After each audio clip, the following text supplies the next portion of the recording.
Current electricity પ્રવાહ વિદ્યુત lecture number 4 બરાબર છે। આજે આપણે વાત કરવાની છે ઇલેક્ટ્રોનની ડિરેક્ટ ગતિ। આગલા લેક્ચરમાં આપણે ઓહમનો નિયમ છે પરિમાણ ઉપર કઈ રીતે આધાર રાખે છે એ અને વિદ્યુત પ્રવાહ ઘનતા એની વાત છે કરેલી છે બરાબર છે। એના પછી આજનો ટોપિક છે કે ઇલેક્ટ્રોનની ડિરેક્ટ ગતિ। આપણે વાત થઈ હતી કે વાહક પદાર્થમાં ઇલેક્ટ્રોનની સંખ્યા ઘણી બધી હોય છે બરાબર। મુક્ત ઇલેક્ટ્રોનની સંખ્યા છે ઘણી બધી હોય છે। આપણે અત્યારે કોઈ એક વાહક પદાર્થ લઈએ એની આપણે ગતિની છે વાત કરવાની છે।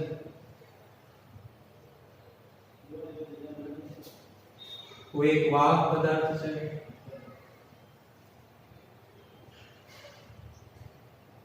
બરાબર। આ શું છે વાહક પદાર્થ।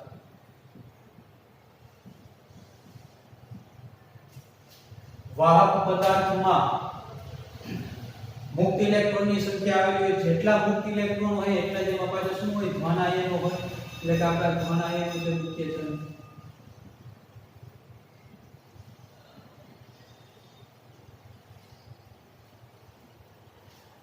વાહક પદાર્થમાં મુક્ત ઇલેક્ટ્રોનની સંખ્યા આપણને ખ્યાલ છે ઘણી બધી એમાંથી કોઈ એક ઇલેક્ટ્રોનને આપણે ગતિ કરતો હોય એવું છે દર્શાવે કે કોઈ એક ઇલેક્ટ્રોન છે અસ્તવ્યસ્ત ગતિ છે કરે છે ઘણા બધા ઇલેક્ટ્રોન હોય બરાબર। બધા ઇલેક્ટ્રોન છે અસ્તવ્યસ્ત ગતિ કરતા હશે એટલે કે બધા ઇલેક્ટ્રોનનો વેગ છે અલગ અલગ હશે। આમાં ઘણા બધા ઇલેક્ટ્રોન હોય એમાંથી નીચે આપણે ઇલેક્ટ્રોનને દર્શાવે કે ધારો કે કોઈ એક પેલો ઇલેક્ટ્રોન છે એનો વેગ છે v1 બરાબર। આની અંદર છે આપણે જે બાર છે દર્શાવીએ છીએ કે કોઈ એક પેલો ઇલેક્ટ્રોન છે એનો વેગ શું છે v1 છે। કોઈ એક બીજો ઇલેક્ટ્રોન છે એનો વેગ v2 છે। બધા ઇલેક્ટ્રોન કેવી ગતિ કરે છે અસ્તવ્યસ્ત ગતિ કરે છે બરાબર। કોઈ એક ત્રીજો ઇલેક્ટ્રોન છે એનો વેગ v3 છે। આ રીતના ઘણા બધા n ઇલેક્ટ્રોન રહેલા છે બધાનો વેગ કેવો છે અલગ અલગ દિશામાં અસ્તવ્યસ્ત ગતિ કરે છે બરાબર। અત્યારે આપણે જે વાત કરીએ છીએ બરાબર એ શેની વાત કરીએ છીએ તો કે જ્યારે બાહ્ય વિદ્યુત ક્ષેત્ર ના લગાડેલું હોય ત્યારે બરાબર। જ્યારે બાહ્ય વિદ્યુત ક્ષેત્ર લગાડેલું ના હોય ત્યારે જ્યારે બાહ્ય વિદ્યુત ક્ષેત્ર લગાડેલ ના હોય ત્યારે ઇલેક્ટ્રોન કેવી ગતિ કરે છે તો કે ઇલેક્ટ્રોન છે અસ્તવ્યસ્ત ગતિ છે કરે છે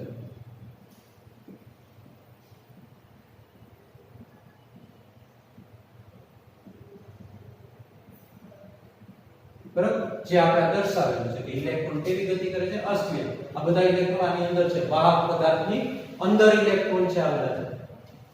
હવે બધા ઇલેક્ટ્રોન અસ્તવ્યસ્ત ગતિ કરે છે એટલે કે બધા ઇલેક્ટ્રોનનો વેગ કેવો થશે સરેરાશ વેગ છે 0 થશે। આનો વેગ છે કંઈક 20 તો એની વિરુદ્ધ પ્રકારનો વેગ છે એટલે કે આ +20 હોય તો -20 હોય એટલે કે સરેરાશ વેગ કેવો થઈ જશે 0 બરાબર। એટલે કે આપણે એમ કહીએ કે અહીં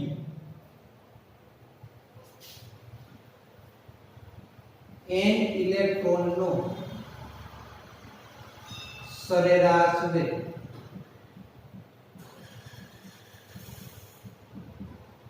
બરાબર। n ઇલેક્ટ્રોનનો સરેરાશ વેગ એને આપણે લખીએ કે v સરેરાશ બરાબર 0 વેગની સરેરાશ બરાબર 0। હવે અહીંયા સરેરાશ એટલે કેટલા ઇલેક્ટ્રોન છે તો કે n ઇલેક્ટ્રોન છે બરાબર। એટલે કે એના માટે આપણે લખાશે v1 v2 અપ ટુ કેટલા ઇલેક્ટ્રોન છે તો કે n ઇલેક્ટ્રોન એટલે કે vn છેદમાં કુલ ઇલેક્ટ્રોનની સંખ્યા ready v1 v2 up to vn બરાબર 0 બરાબર છે। હવે ઇલેક્ટ્રોનને સરવાળો હોય તો ઇલેક્ટ્રોનને કેના સ્વરૂપમાં લખાય સિગ્મા સ્વરૂપમાં લખાય એટલે કે આપણે સિગ્મા સ્વરૂપમાં લખીએ સિગ્મા બરાબર 1 થી લઈને n સુધી vi બરાબર 0 1/n છે બરાબર।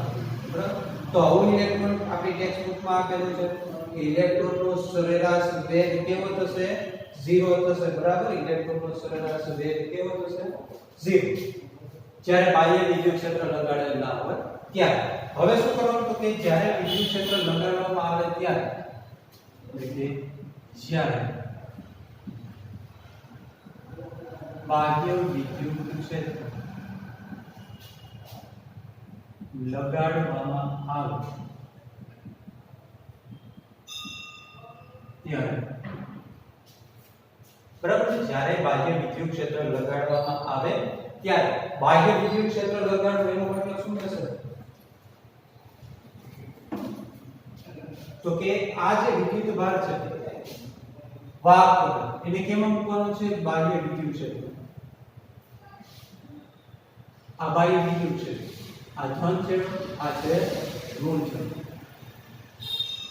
વિદ્યુત ક્ષેત્રની દિશા કઈ હોય ધનથી ઋણ વિદ્યુત ક્ષેત્રની દિશા કઈ હોય ધનથી ઋણ હવે આપણે શું કીધું જ્યારે બાહ્ય વિદ્યુત ક્ષેત્ર લગાડવામાં આવે ત્યારે એટલે કે વાહક પદાર્થને કેમાં મૂકવાનો છે બાહ્ય વિદ્યુત ક્ષેત્રમાં મૂકવાનો છે જ્યારે બાહ્ય વિદ્યુત ક્ષેત્રમાં પદાર્થને વાહક પદાર્થને મૂકીએ ત્યારે એના ઉપર ક્યુ બળ લાગે વિદ્યુતીય બળ લાગશે બરાબર છે ક્યુ બળ લાગશે વિદ્યુતીય બળનું સમીકરણ જરૂર E બરાબર F ના છેદમાં Q રેડી એટલે કે F બરાબર થશે QE બરાબર આટલું છે વિદ્યુતીય બળ લાગે આપણે ચેપ્ટર નંબર 1 માં વિદ્યુત ક્ષેત્રનું સમીકરણ છે આવી ગયું છે બરાબર એટલે કે જ્યારે બાહ્ય વિદ્યુત ક્ષેત્રમાં પદાર્થને મૂકવામાં આવે ત્યારે પેલું બળ શું લાગશે તો કે પેલું બળ લાગશે વિદ્યુતીય બળનું સમીકરણ કીધું શું થશે F બરાબર QE Q એટલે કે અહીંયા વિદ્યુત ભાર તરીકે આપણે શું લીધેલું છે ઇલેક્ટ્રોન લીધેલો છે વિદ્યુત ભાર તરીકે ઇલેક્ટ્રોન હોય તો શું આવશે -E * A બરાબર છે Q ની જગ્યાએ આપણે શું છે અહીંયા વિદ્યુત ભાર તરીકે ઇલેક્ટ્રોન છે ઇલેક્ટ્રોન હોય એટલે કે -E છે મૂકવાનો થશે એટલે કે જ્યારે બાહ્ય વિદ્યુત ક્ષેત્ર લગાડવામાં આવે ત્યારે પદાર્થ પર વિદ્યુતીય બળ છે લાગશે એટલે કે ઇલેક્ટ્રોન કેવી ગતિ કરશે તો કે પ્રવેગિત ગતિ છે કરશે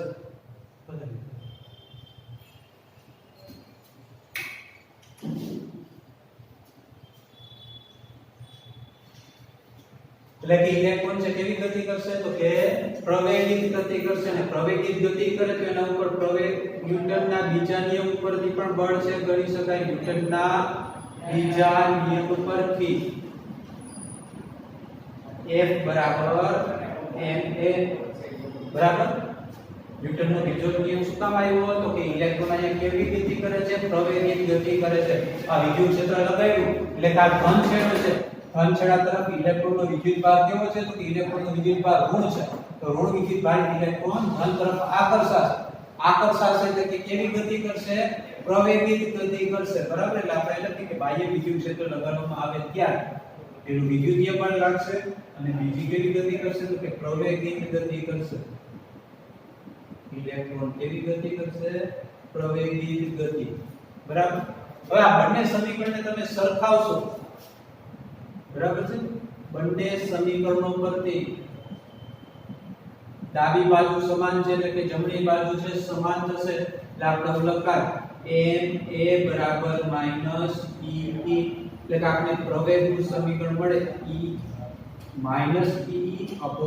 n ઇલેક્ટ્રોન આટલી પ્રવેગિત ગતિ છે કરશે કે ખબર પડી બરાબર જ્યારે બાહ્ય વિદ્યુત ક્ષેત્ર લગાડીએ છીએ ત્યારે ઇલેક્ટ્રોન છે પ્રવેગિત ગતિ કરશે ઇલેક્ટ્રોન પ્રવેગિત ગતિ કરશે તો એનો પ્રવેગ કેટલો હશે તો એનો પ્રવેગ છે આપણે આ સમીકરણ અનુસાર છે આપી શકીએ બરાબર હવે વાહક પદાર્થમાં આપણે પહેલા જ વાત કરી કે ઇલેક્ટ્રોનની સંખ્યા ઘણી બધી હોય કેટલી ઇલેક્ટ્રોનની સંખ્યા હોય હું આશરે તમને કહું છું કે આશરે ઇલેક્ટ્રોનની સંખ્યા છે 1029 ઘાત જેટલા ઇલેક્ટ્રોન હોય વાહક પદાર્થમાં કેટલા ઇલેક્ટ્રોન હોય 1029 ઘાત જેટલા ઇલેક્ટ્રોન હોય પર મીટર ક્યુબ બરાબર છે એટલે કે ઘણા બધા ઇલેક્ટ્રોન 1029 ઘાત એટલે તમે સમજો છો કે બહુ મોટી સંખ્યા એ ઘણા બધા ઇલેક્ટ્રોનમાં અસંખ્ય ગતિ છે કરતા બરાબર એમાં કોઈ એક સમય આપણે લઈએ કે ફિક્સ સમય લઈએ કે ti જેટલા સમય બરાબર કે કોઈ એક આપણે સમય લઈએ કે ti જેટલા સમય ઇલેક્ટ્રોનનો વેગ બરાબર કોઈ એક સમય છે ફિક્સ કરી નાખ્યો ti ઈ સમય ઇલેક્ટ્રોનનો વેગ કેટલો હશે તો આનું સમીકરણ છે આપણી પાસે પ્રવેગ એટલે શું થાય પ્રવેગ એટલે વેગમાં થતો ફેરફાર છેદમાં સમય બરાબર વેગના છેદમાં સમય v/t એટલે કે વેગને આપણે અહીંયા vi વડે દર્શાવીએ તો vi બરાબર શું થશે a * t t સામેની સાઈડ થશે અહીં સમય કયો લીધો છે ti બરાબર a એટલે કે ઇલેક્ટ્રોનનો પ્રવેગ એની કિંમત છે આપણી પાસે તો અહીંયા મૂકશું એટલે અહીંયા જવાબ આવશે vi બરાબર -EEM/m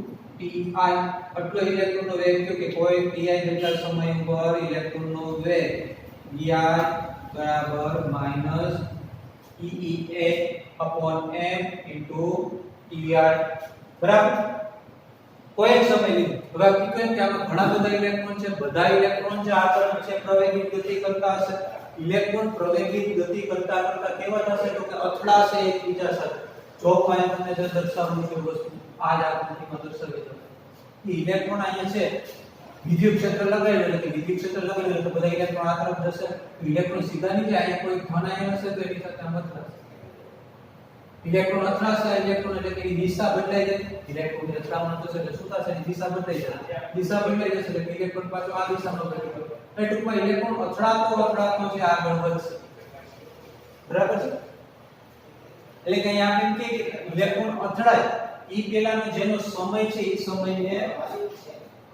રિલેક્સેશન સમય કહેવામાં આવે છે બરાબર કયો સમય કહેવામાં આવે છે રિલેક્સેશન સમય એની વ્યાખ્યા આપણે લખીએ ઓકે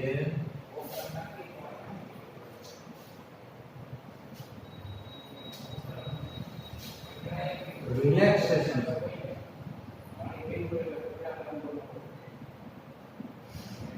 રિલેક્સેશન સમય કોને કહેવાય એની વ્યાખ્યા કંઈક આ રીતે છે ઇલેક્ટ્રોનના બે ક્રમિક અથડામણો વચ્ચેનો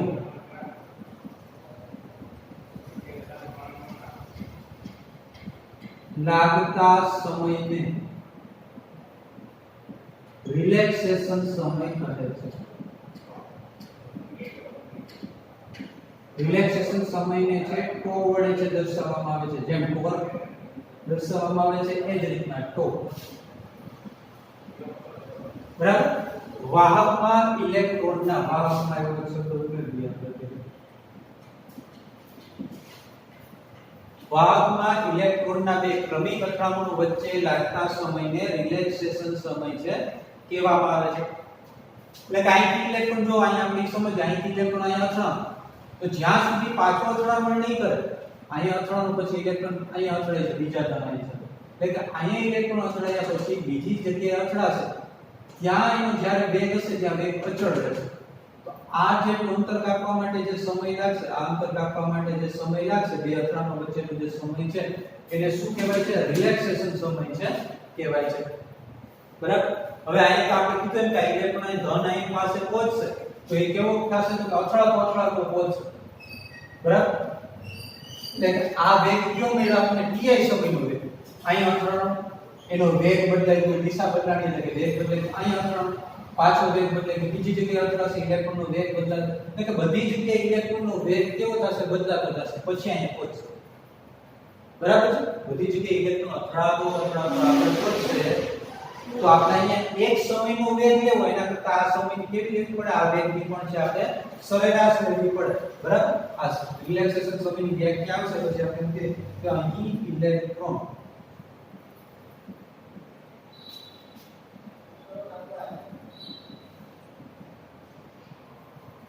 ઘણી બધી અથડામણો પછી બરાબર છે કોઈ કોર્નર ઉપર એટલે કે છેડા પાસે પહોંચે છે બરાબર તો એના માટે આપણે કેવો વેગ લેવાનો રહેશે સરેરાશ વેગ લેવાનો થશે એટલે આપણે ડાયરેક્ટ લખી નાખીએ છીએ લખાણ લખતા નથી એટલે કે સરેરાશ વેગ એટલે કાગળ કે vi સરેરાશ બરાબર આ વેગ છે ની સરેરાશ આના માટેનો ટાઈમ આપણે કયો લેવાનો છે રિલેક્સેશન ટાઈમ તો એટલે કે ti ની જગ્યાએ આપણે લખેલું છે તો આવું સમીકરણ મળ્યું vi સરેરાશ છે એને શું કહેવામાં આવે છે ડ્રિફ્ટ વેગ કહેવામાં આવે છે બરાબર એટલે કે ડ્રિફ્ટ વેગ vd વડે છે દર્શાવવામાં આવે છે તો આપણે આ ડ્રિફ્ટ વેગનું સમીકરણ છે કે vd = E into E upon m into tau. Ready? શું કર્યું આપણે તો કે કોઈ ક્યાંય સમયનો વેગ છે ઇલેક્ટ્રોનનો vi. હવે આપણે કીધું કે ઇલેક્ટ્રોન તો ઘણીવાર અથડાઈને પહોંચે છે, તો આપણે આ વેગ છે એની પણ સરેરાશ લેવી પડે ને સમયની જગ્યાએ કેવો સમય લેવો પડે? રિલેક્સેશન સમય. અને આ જે છે એને કેવો વેગ કહેવામાં આવે છે? સરેરાશને ડ્રિફ્ટ વેગ કહેવામાં આવે છે. ડ્રિફ્ટ નો મતલબ શું થાય? ઘસડાવો. અહીંયા ઇલેક્ટ્રોન બાહ્ય વિદ્યુત ક્ષેત્રની હાજરીમાં ઇલેક્ટ્રોન ઘસડાઈને આ તરફ પહોંચે છે. વેગની ગતિ કરે એટલે કે ઘસડાઈને અહીંયા પહોંચે છે. એટલે કે એવા વેગને કેવો વેગ કહેવામાં આવે છે? ડ્રિફ્ટ વેગ કહેવામાં આવે છે. બરાબર? આ જે વેગ છે એને કેવો વેગ કહેવાય છે? ડ્રિફ્ટ વેગ કહેવામાં આવે છે. તો આ જે ટેક્સ્ટ બુકમાં ક્વેશ્ચન આપણને આપેલો છે એના બે પાર્ટ છે. આ પહેલો પાર્ટ કે ડ્રિફ્ટ વેગ એટલે શું એ સમજાવો. બરાબર? અને એના પછી જે આપણે મેથેમેટિકલ આખું સ્ટેપ છે જોવાનું છે. પહેલા આ છે તમે લખી લો.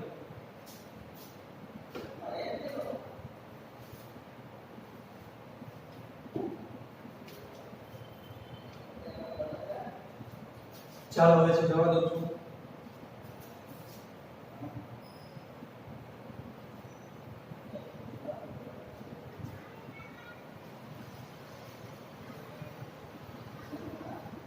બોર્ડની એક્ઝામમાં પણ છે, આઈએમપી ક્વેશ્ચન છે.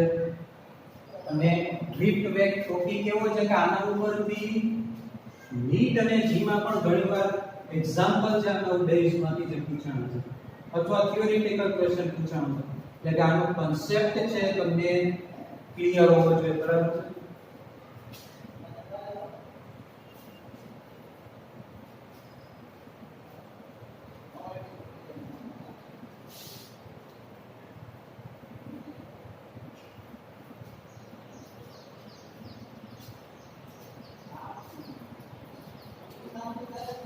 હવે એના પછીનું જે મેથેમેટિકલ ક્વેશ્ચન છે એની વાત આપણે કરીએ તો એ પ્રશ્ન હેડિંગ આવું થશે: ડ્રિફ્ટ વેગ અને વિદ્યુત પ્રવાહ ઘનતા વચ્ચેનો સંબંધ.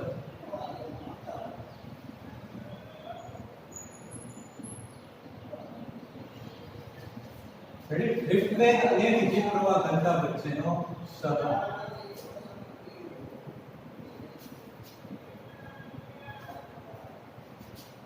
હવે એના માટે જેવી આકૃતિ દોરી તેવી પાછી બહાર પદાર્થની આકૃતિ લઈ લેવી.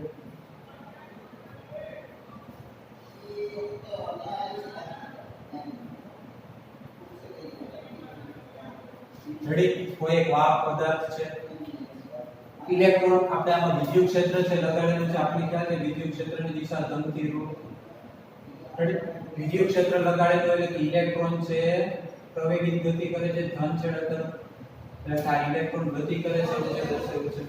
બરાબર? હવે આપણે સમીકરણ તારવવાનું છે એટલે પછી અક્ષાંશ એવું બધું દર્શાવતા નથી. ધારો કે આ ઇલેક્ટ્રોનનું અંતર છે એ અંતરને આપણે ડેલ્ટા h વડે દર્શાવીએ.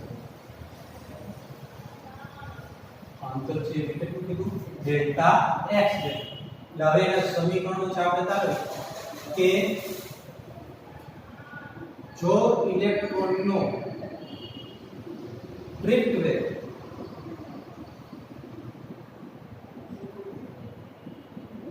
vd, ઇલેક્ટ્રોનના ડ્રિફ્ટ વેગ હમણાં જ આપણે વાત કરી કે vd વડે છે દર્શાવાય છે કે જો ઇલેક્ટ્રોનનો ડ્રિફ્ટ વેગ vd હોય તો ડેલ્ટા t જેટલા સમય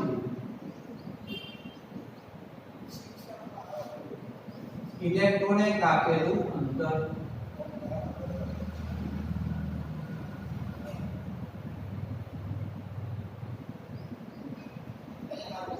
રેડી? ડેલ્ટા t જેટલા સમયમાં ઇલેક્ટ્રોને કાપેલું અંતર. ઇલેક્ટ્રોન કેટલું અંતર કાપે છે? ડેલ્ટા x વડે દર્શાવ્યું છે આપણે અંતર. ડેલ્ટા x બરાબર અહીં આવું સમીકરણ થશે vd ડેલ્ટા t બરાબર વેગ બરાબર આપણને ખ્યાલ છે અંતરના છેદમાં સમય. આવું સમીકરણ થાય. બરાબર? એમાંથી અંતર બરાબર વેગ ગુણાકારમાં સમય. એટલે કે ડેલ્ટા x બરાબર vd ડેલ્ટા t. હવે આ વાહક છે, વાહકના ક્ષેત્રફળને આપણે દર્શાવી દઈએ a વડે. બરાબર? એટલે હવે જો એના પછીનું આપણે લખી દઈએ છે ટેક્સ્ટ બુક કરતા થોડીક અલગ મેથડથી ઇક્વેશન છે આપણે તારો છો ઈઝી મેથડ કે જો વાહકનું ક્ષેત્રફળ વાહકના આડછેદનું ક્ષેત્રફળ ટેક્સ્ટ બુકનો શબ્દ લઈએ તો વાહકના આડછેદનું ક્ષેત્રફળ a હોય,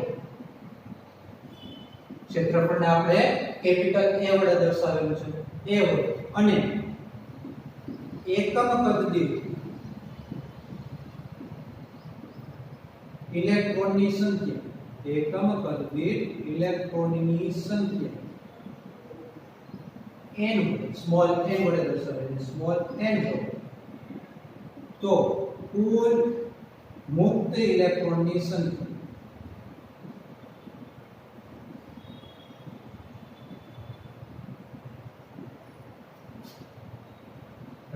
કે કોઈ વાહકમાંથી પસાર થતા મુક્ત ઇલેક્ટ્રોનની સંખ્યા તો કુલ વાહકમાંથી પસાર થતા મુક્ત ઇલેક્ટ્રોનની સંખ્યા ડેલ્ટા ટી જેટલા સમયમાં વાહકમાંથી પસાર થતા મુક્ત ઇલેક્ટ્રોનની સંખ્યા આવું લખી છે બરાબર. આમાં બે સ્ટેપ ભેગા લખી નાખ્યા છે એટલે તમને ખ્યાલ આવે અલગ અલગ લખવું પડશે બરાબર. મુક્ત ઇલેક્ટ્રોનની સંખ્યા ઇલેક્ટ્રોનની સંખ્યાને આપણે કેપિટલ n વડે દર્શાવીએ બરાબર, કેમ કે સ્મોલ n આવી ગયું એટલે કે કેપિટલ n બરાબર vd ડેલ્ટા t તો હતું જ રેડી. અંતર કાપે છે, ક્ષેત્રફળ કેટલું છે a જેટલું ક્ષેત્રફળ કીધું, એકમ કદ દીઠ સંખ્યા કેટલી છે n જેટલી છે બરાબર. એટલે કે આવું સમીકરણ vd delta t a n બરાબર.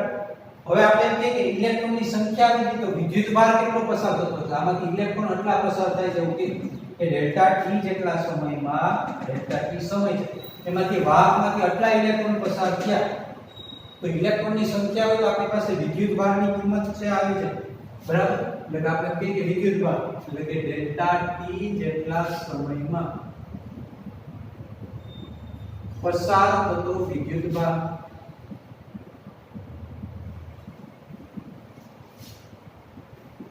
વિદ્યુતભારનું સમીકરણ q બરાબર ne એવું સમીકરણ જે આપણે ખ્યાલ છે.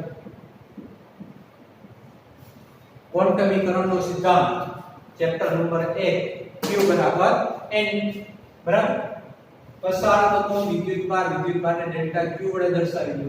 સમય ડેલ્ટા t છે એટલે કે વિદ્યુતભાર ડેલ્ટા q. q બરાબર કેપિટલ n ને આપણે કેપિટલ n વડે ગુણાકારમાં વિદ્યુતભાર e.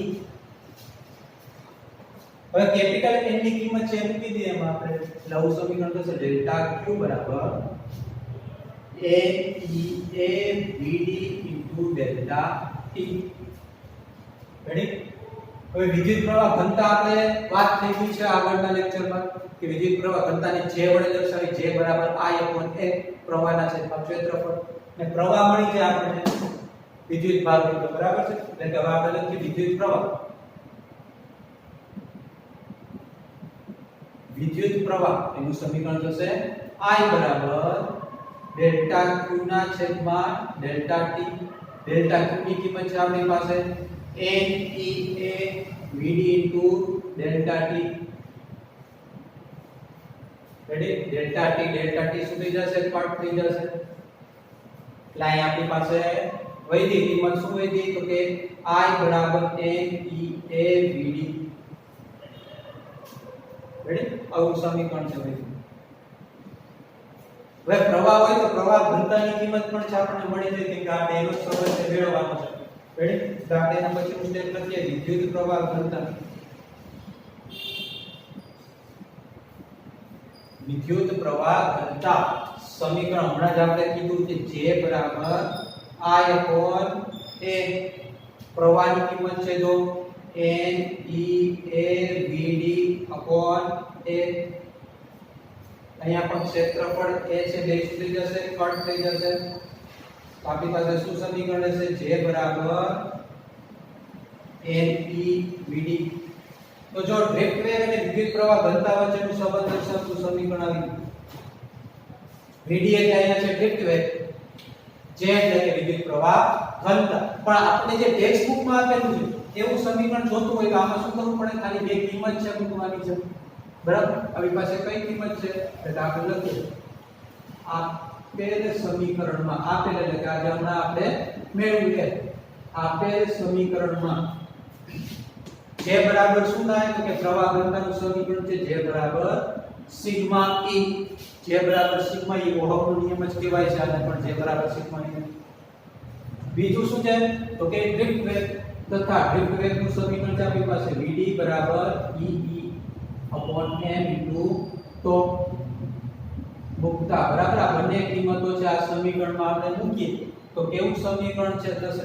જે ની જગ્યાએ લખવાનું છે સિગ્મા E n E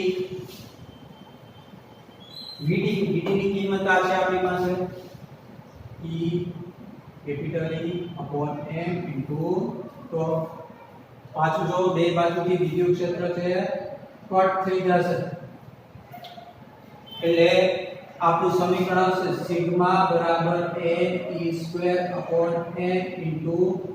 તો બરાબર. તો આ સમીકરણ છે તમારી ટેક્સ્ટ બુકમાં આપેલું છે. લાસ્ટ સમીકરણ સિગ્મા બરાબર n તો સિગ્મા શું છે? વાહકતા છે. એની પણ આપણે આગળના લેક્ચરમાં વાત કરી છે. સિગ્મા શું છે? વાહકતા. n એટલે શું છે? એકમ પદ ઇલેક્ટ્રોનની સંખ્યા. E એટલે ઇલેક્ટ્રોનનો વિદ્યુતભાર, m એટલે કે ઇલેક્ટ્રોનનું દળ, તો એટલે કે રિલેક્સેશન સંબંધ. તો આ છે ડ્રિફ્ટ વેગ અને વિદ્યુત પ્રવાહ ઘનતાનો સંબંધ, બરાબર છે? 3 માર્ક્સમાં આ છે ક્વેશ્ચન છે, પૂછાઈ શકે છે. લખી લો.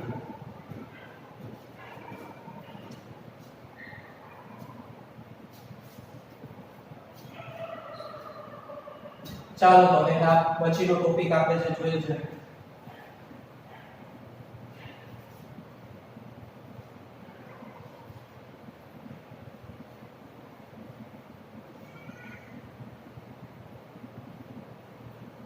એના પછીનો ટોપિક છે 2 માર્ક્સનો નાનો ટોપિક છે જેનું નામ છે મોબિલિટી.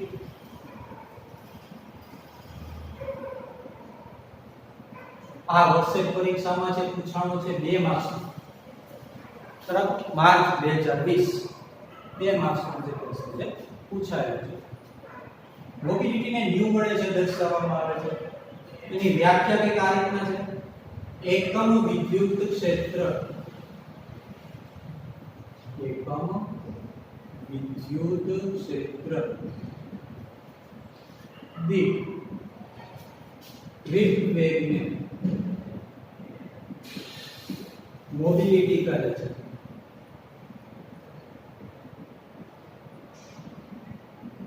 ન્યુ વડે દર્શાવેલ એટલે કે ન્યુ બરાબર એકમ પછીનો શબ્દ છેદ, ડ્રિફ્ટ વેગ છે આવશે ઉપર, એટલે કે ન્યુ બરાબર Vd E, બરાબર છે? હવે મોબિલિટી શબ્દ શું છે? તો મોબિલિટી શબ્દ કેના ઉપરથી આવેલો છે એની આપણે વાત કરીએ તો મોબિલિટી નો મતલબ એવું થાય કે મોબાઈલ વિદ્યુત ભાર વાહકો.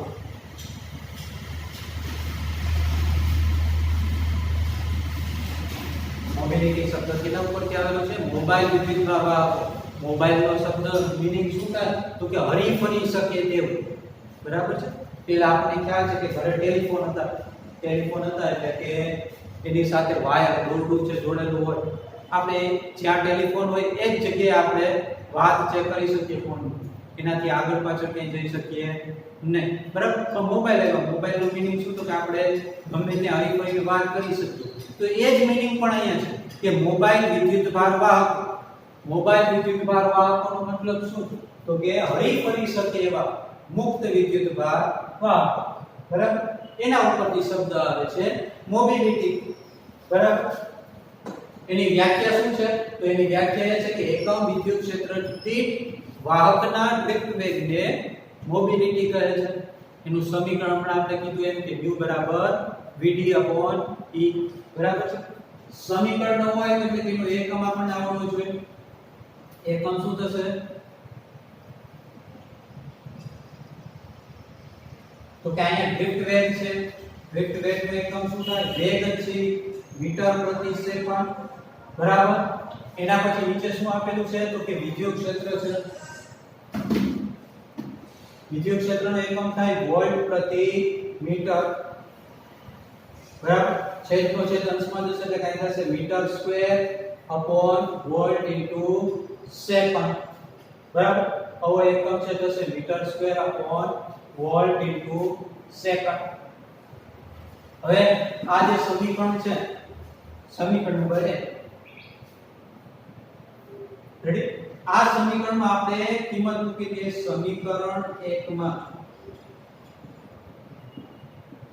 Vd બરાબર આપણી પાસે જે ડ્રિફ્ટ વેગનું સમીકરણ છે એ સમીકરણની કિંમત છે મૂકીએ એટલે આ સમીકરણ થશે mu બરાબર Vd ની જગ્યાએ કિંમત મૂકી E upon m into તો વિદ્યુત ક્ષેત્ર સુધી જશે, કટ થઈ જશે. તો અહીં આપણે મોબિલિટી નું બીજું સમીકરણ મેળવ્યું mu બરાબર E to upon m, ready. તો આપણે આ મોબિલિટી નું જે બીજું સમીકરણ છે મળે છે mu બરાબર E to upon m, ready. તો આજના લેક્ચરમાં આપણે ત્રણ ટોપિકની જે વાત કરી, ડ્રિફ્ટ વેગ અને વિદ્યુત પ્રવાહ ઘનતા વચ્ચેનો સંબંધ અને એક બીજો 2 માર્ક્સ નો ટોપિક મોબિલિટી, બરાબર છે. આગળના લેક્ચરમાં આપણે જે ઓહમના નિયમની મર્યાદાઓ અને અવરોધકતા શું છે, અલગ અલગ પદાર્થો પર કઈ રીતના આધાર રાખે છે એની આપણે જે વાત કરશું. સારું, ચાલો.